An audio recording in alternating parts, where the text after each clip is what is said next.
Welcome back to answer the call. Gather round, the dice will fall. Welcome back to another adventure with D20 Dads.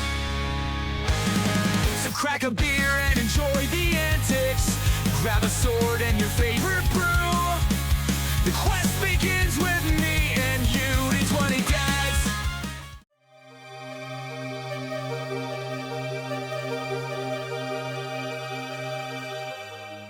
Last time on our Dungeons & Dragons campaign, the adventurers continued to hasten through the lair of the ancient black dragon, Bilex, in an attempt to save their captured ally, Vekni.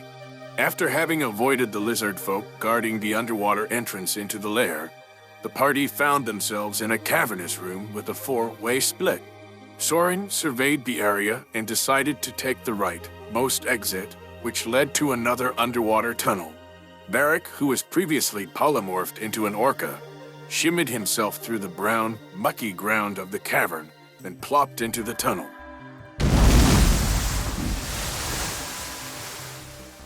The rest of the group grabbed on as Barrick led them through to the next area.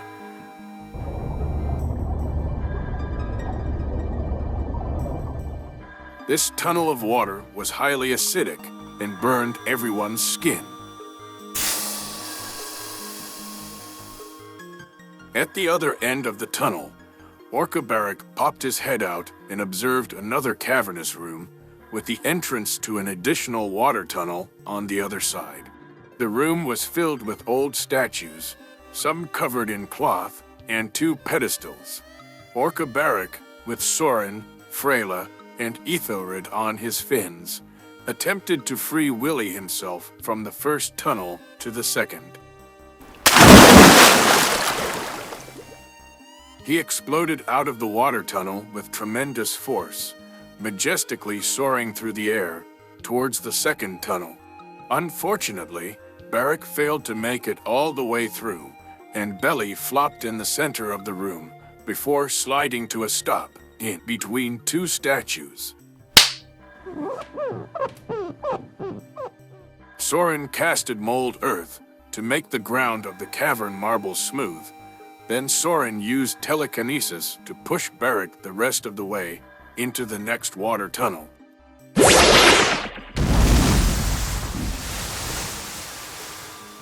The adventurers hitched another ride on Orca Barrick, traveling on through the tunnel.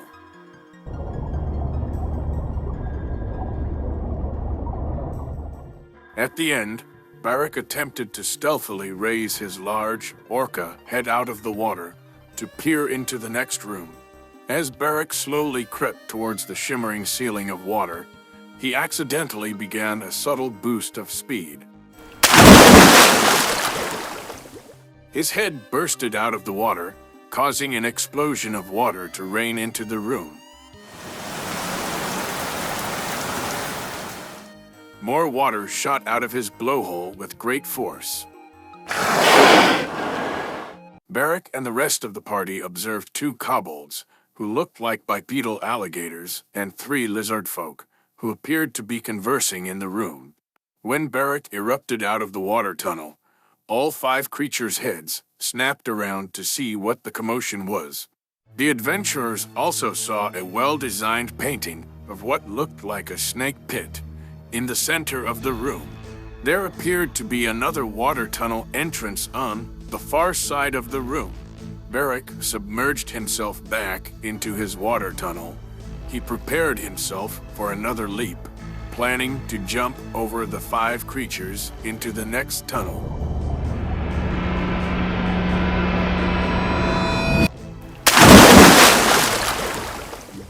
Barrick exploded out of the water and, like the heroic Free Willy, soared towards his goal. The kobolds and lizard folk stepped back and watched Barrick soar over them. Their mouths fell open, and their expressions were full of amazement and admiration as the brave beast went through the greatest journey of his life. Orca Barrick made it halfway through the room. Then, once again, Belly flopped down towards the painting of the snake pit. While in midair, Soren used telekinesis and gave Barrick a psychic push towards the tunnel. forcing Beric to overshoot the snake pit painting. Battle began between the adventurers, the kobolds, and the lizard folk.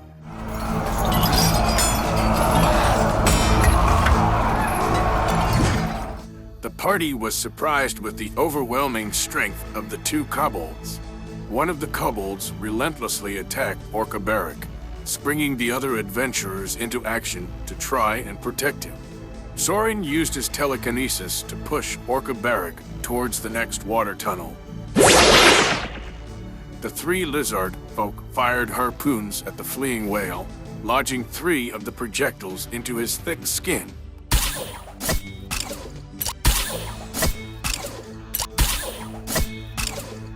Ethelred and Soren defended Beric by attacking the creatures with their magic, while Freyla casted Heal, restoring a great deal of Orca Beric's vitality.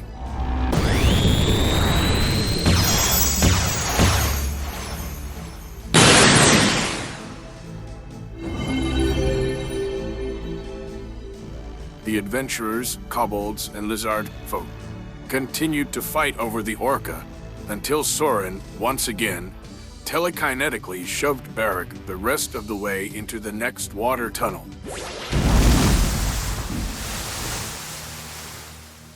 The other adventurers, who were still mostly clinging onto Beric, entered the water tunnel with him. That is, everyone except for Ethelred, who had dismounted during the battle. Ethelred took 3 harpoons in the back.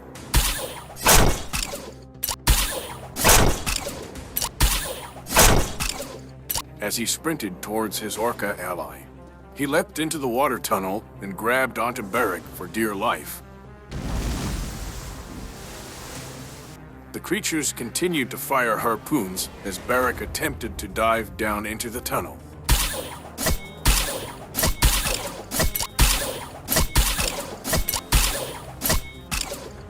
One harpoon plunged into Beric's back. The bleeding, badly injured Orca could not take any more punishment, and he polymorphed back into a heavily armored dwarven paladin. The 4 harpoons lodged in Beric's whale, body dislodged, and harmlessly drifted away in the water. The adventurers began to manually swim through the water tunnel. The 3 lizard folk dived into the water tunnel after them, renewing their assault on the human bard, Ethelred.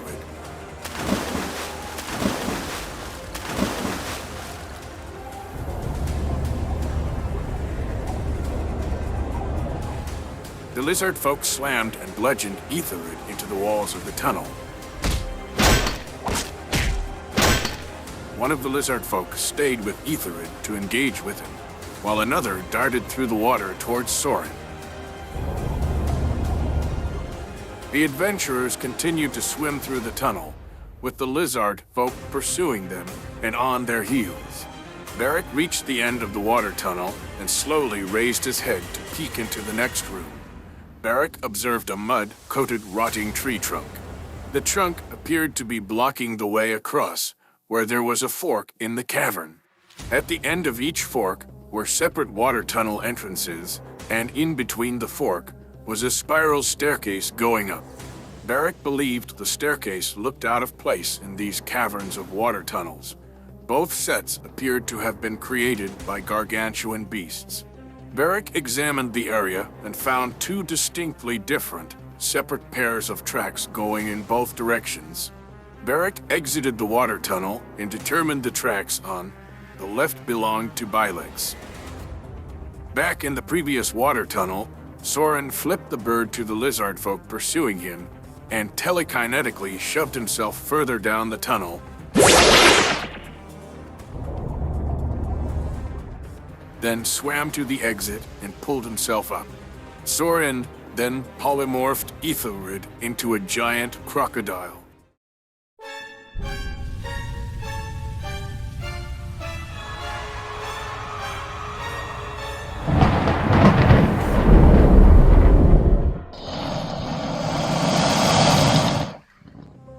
The 3 lizard folk aimed their harpoon guns at Ethelred and fired.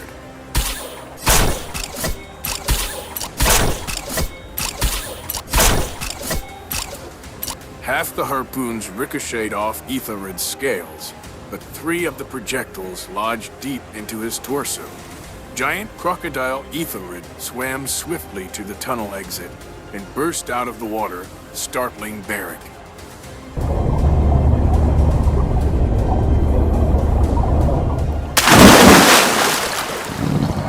Freyla emerged from the tunnel next and immediately went to work. Ethelred had 3 harpoons lodged in his back, which Freyla removed. Freyla then used her mass healing magic to restore her badly wounded allies. A short time later, the 3 lizard folk emerged from the water tunnel, re-engaging the exhausted, dripping, wet warriors. Giant crocodile Ethelred chomped down at one of the lizard folk, missing it. But using his momentum, Ethelred spun his giant body and smacked the lizard folk in the chest with his tail. One of the lizard folk plunged his spear twice into Freyla's armored gut. A second lizard folk stabbed at giant crocodile Ethelred's face, causing some damage. Beric swiped his axe through the throat of one of the lizard folk, causing it to bleed out. The battle continued to rage on. Eventually, Beric sliced a lizard folk in half, who was stuck in the jaws of giant crocodile Ethelred. Beric sliced the last remaining lizard folk's left hand, slicing off 4 fingers.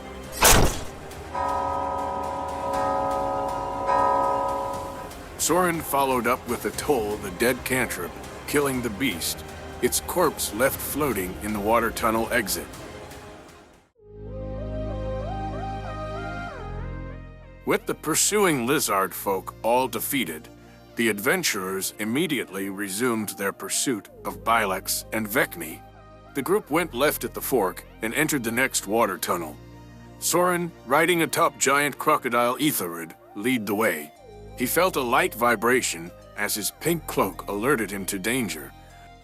Meanwhile, Vekni, who was much deeper in the lair, was nude, tied up, and on a landing, surrounded by murky black water. A red-skinned tiefling with dark black hair, black lipstick, and long black fingernails stood near her. She believed this tiefling to be Bilex. There were 2 large-sized black dragons on either side of her, as well as a makeshift throne and a pile of treasure. Vekni observed kobolds and lizard folk entering and leaving this cavernous rooms at random intervals, bringing messages and reports from elsewhere in the lair. The other adventurers felt their skin burn as they swam through the water tunnel and arrived at an exit.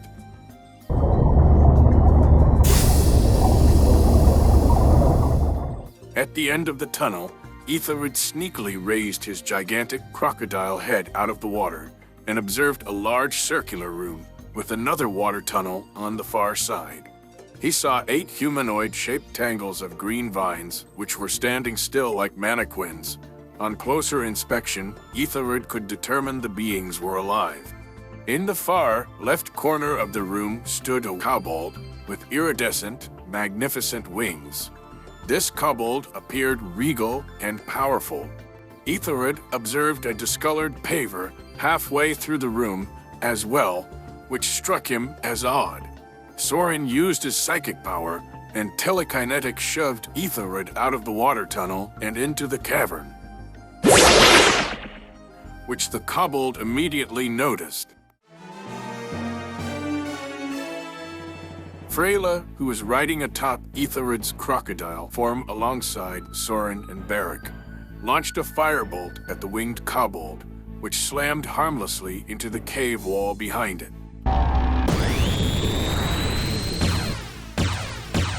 Ethelred darted through the room towards the water tunnel on the other side. As Ethelred carried his allies past the discolored paver, Soren's wand, which he held in his hand, glowed red.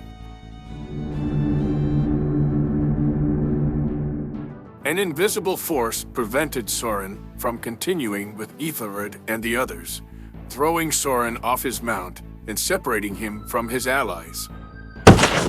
Soren landed and rolled one side of the invisible force closer to the new water tunnel, while Ethelred and the others were stuck on the side the group entered from.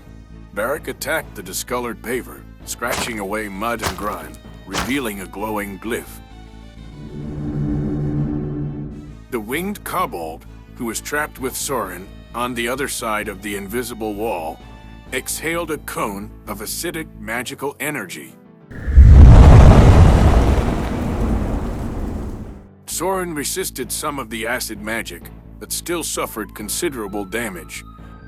The vine-like humanoids sprang to life and surrounded the adventurers, attacking with their thorny, viney arms. The creatures exhibited the ability to stretch their arms to unnatural distances, and the adventurers could not evade being struck by the creatures. One of the beings grabbed Freyla, grappling her, and pulled her closer to it. Soren looked to the winged kobold and stated, "I am not trapped in here with you. You are trapped in here with me." Then he casted mental prison on the creature. The creature appeared to be completely immune to Soren's psychic attack. Soren, realizing he was in a pickle, darted over to the next water tunnel and dived inside. He immediately felt his cloak going crazy with vibrations, indicating danger ahead. A 90-foot tunnel laid before him. Meanwhile, Freyla casted Dispel Magic on the glowing glyph. The glyph glowed red and broke apart. The spell casted by the glyph ended, allowing the adventurers free travel through the room. The kobold that battled Soren suddenly shimmered and turned invisible. The vine creatures continued to grab at and grapple Freyla. One of them pulled her into the middle of the group, where she became completely surrounded by the 8 beings. Freyla summoned all her strength and pulled away from the vine creature grappling her. She moved back towards the water tunnel where she entered the room from, and as she moved, she turned towards the being that was just holding her and spit in the creature's face. Freyla wanted to follow her friends, but the creatures were completely body-blocking the way forward. As she moved back, the beasts swung at her with their thorny arms, and 3 of them struck the reeling high elf. Freyla plunged her wounded body back into the previous water tunnel, hoping to catch her breath. Seeing his friend Freyla in trouble, Ethelred, who was no longer a crocodile due to Soren dropping his concentration by attempting to cast mental prison earlier in the fight, launched a fireball at the viney, thorny humanoids.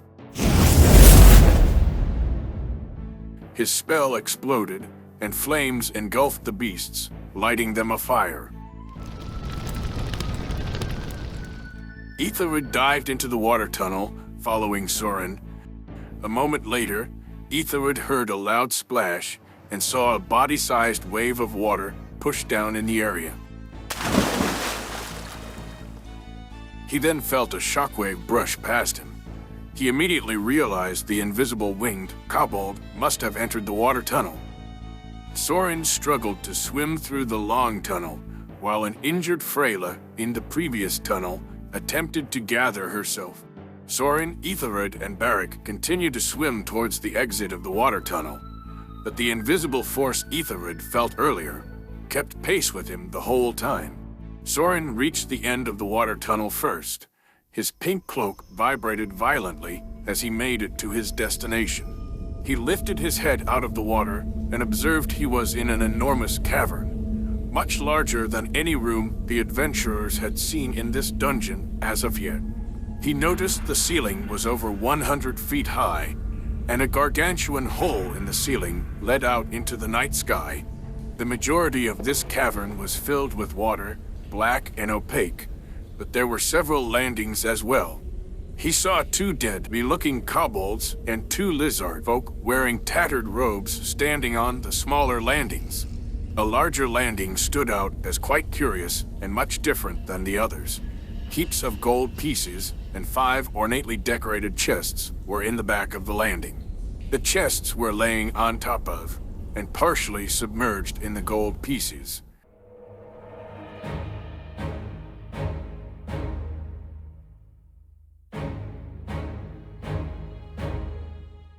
In front of the gold stood a tiefling. He had red skin, pitch black lipstick, pitch black long fingernails, abnormally long dagger-like teeth, and a head of pitch black hair. His hair stood high on his head, similar to a troll doll of the 1990s. In front of the tiefling was Vekni, Soren's comrade, naked, tied up and gagged. And there was one more thing of note in this room: 2 creatures flanking the tiefling on either side. 2 large-sized black dragons. Ethelred reached Soren and felt the invisible presence swim past him, immediately going further into the large cavern. Meanwhile, the 8 humanoid vine creatures burned to dust, finally expiring after Ethelred's fireball had set them aflame. Soren felt the invisible presence as well and activated his third eye. He saw the winged kobold, who had turned invisible earlier, swimming towards the platform where Vekni and the tiefling were standing, presumably, to warn his allies the adventurers had arrived.